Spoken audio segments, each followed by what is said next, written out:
What is the world's most dangerous ideology? In the first part of the 20th century, the answer was fascism. First manifest in Italy in the 1920s, and then in Nazi Germany and in Imperial Japan. It took a world war and 50 million dead to stamp it out.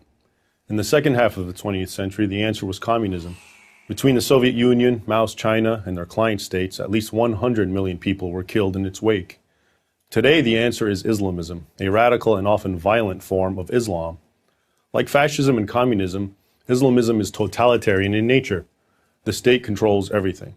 Also, like fascism and communism, Islamism is inherently expansionist. It always seeks to get bigger, cross borders, and bring as many peoples as possible under its control. And, like fascism and communism, many of Islamism's adherents are prepared to kill to achieve its aims. Those aims are antithetical to everything Western and other free societies stand for. Free speech, free enterprise, freedom to practice or not to practice any religion, freedom of assembly, a free press, and, of course, fundamental human and civil rights for all their citizens. Islamism completely rejects the Western principle of separating religion from government. In its view, governments are legitimate only if they rule according to religious law, in Islamism's case, Sharia, Islam's extensive body of sacred laws. Sharia is based on the teachings of the Quran and the Sunnah. The Quran is believed to be the literal words of Allah as revealed to his prophet Muhammad in the 7th century, and the Sunnah consists of the words and deeds attributed to Muhammad. Islamists interpret Sharia to hold that anyone born Muslim must remain Muslim and face execution if they convert to any other religion, that adulterers must be stoned to death, that anyone who insults Islam or Muhammad must either be severely whipped or executed, and that thieves should have a limb cut off. In addition, Islamists condone polygamy and child marriage. These beliefs are being put into practice right now in, among other places, Iran, the Sudan, Saudi Arabia, the Muslim parts of Nigeria, parts of Pakistan, Syria, Iraq, and Afghanistan, and wherever else Sharia has established a foothold.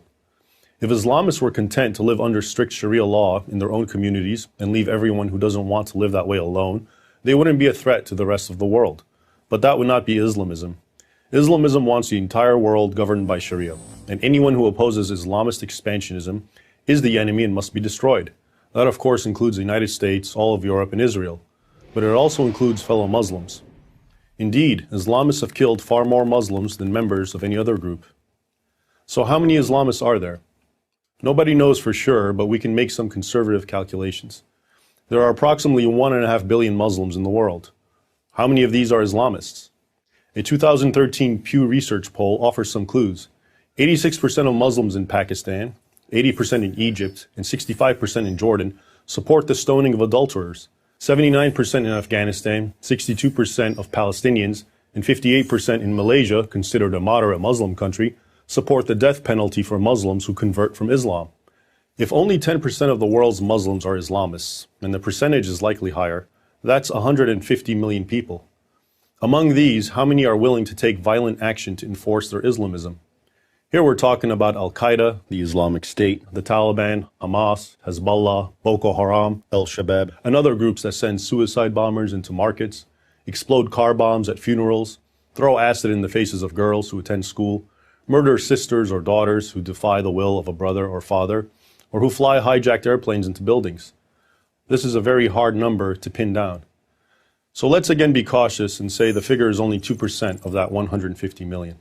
That's still 3 million people, 3 million potential terrorists organized by a common ideology and supported by many more. The good news is that hundreds of millions of Muslims are not radical Islamists. Just to cite one example, the Islamist Muslim Brotherhood governed Egypt for 1 year in 2012. But enough Egyptians were so outraged by the Brotherhood's harsh imposition of Sharia law that they staged perhaps the largest demonstrations in human history against the Muslim Brotherhood and brought that government down.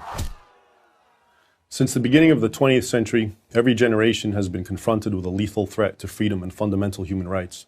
Free people defeated the last two totalitarian threats, fascism and communism. If we want to preserve freedom, we, non-Muslims and Muslims alike, will have to defeat the threat of our time, Islamism. I'm Raymond Ibrahim, author of the Al-Qaeda Reader for Prager University.